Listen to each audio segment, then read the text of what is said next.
Starbucks settlement. According to reporting from the New York Times, New York City has reached a nearly $39 million settlement with Starbucks over what officials say were more than 500,000 violations of the city's Fair Work law. The law requires predictable, stable schedules for fast food workers. Investigators found that Starbucks repeatedly cut hours and failed to post schedules on time for thousands of employees across more than 300 locations. Mayor Eric Adams said the company had arbitrarily cut schedules and illegally prioritized their own profits over their workers' rights. More than 15,000 hourly workers are now expected to receive restitution payments. Under the agreement, many will receive $50 for each week they worked between 2021 and 2024.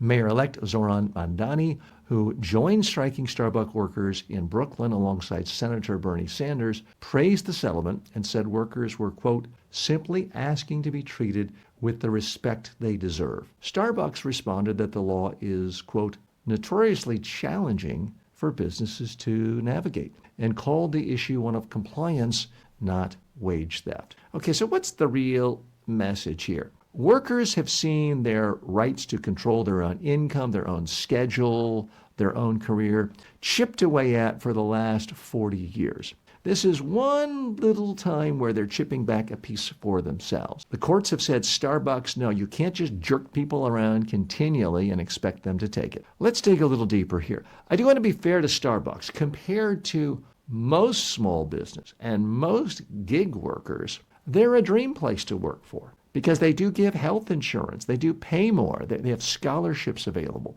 So I don't want to seem like I'm painting a picture of just, wow, Starbucks is the worst possible place ever. But apparently they were very much guilty of not giving people notice, expecting them to work till midnight one night, the late shift, and then the next day open up at 6 a.m. By the time you've gone home, come back, you got maybe 4 hours sleep, never really knowing your schedule. So once upon a time, when a lot of the people who consider themselves MAGA today, the Make America Great, they like to talk about, the good old days in 50s, 60s, 70s, when men could be men and a coal miner could have a good steady job, good paycheck, and maybe have a spouse who stayed at home, have a car, have a middle-class income. Well, everyone always forgets that the only thing that made a coal mining job worthwhile, or for that matter, manufacturing a car in the United States, was the fact that there were rules protecting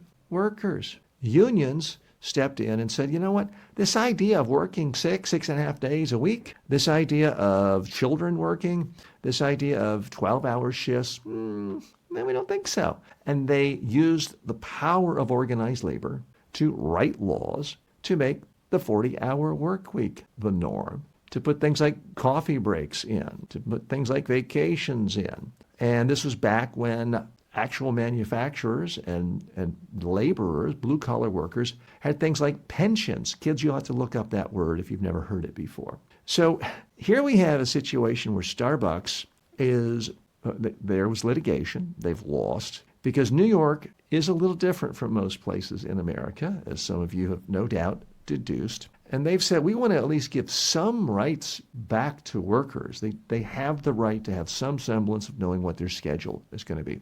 Let me go over a few more facts of the case with you. This is the largest worker protection settlement in New York history of $38.9 million.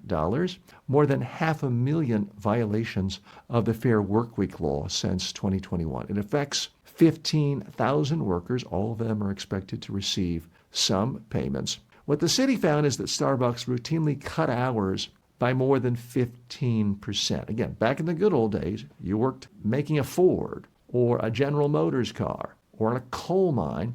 You knew that you had 40 hours of work in front of you. You didn't just show up for work and your boss said, today we only need you 30 hours this week. Plan on a 25% pay cut for your family. That didn't happen.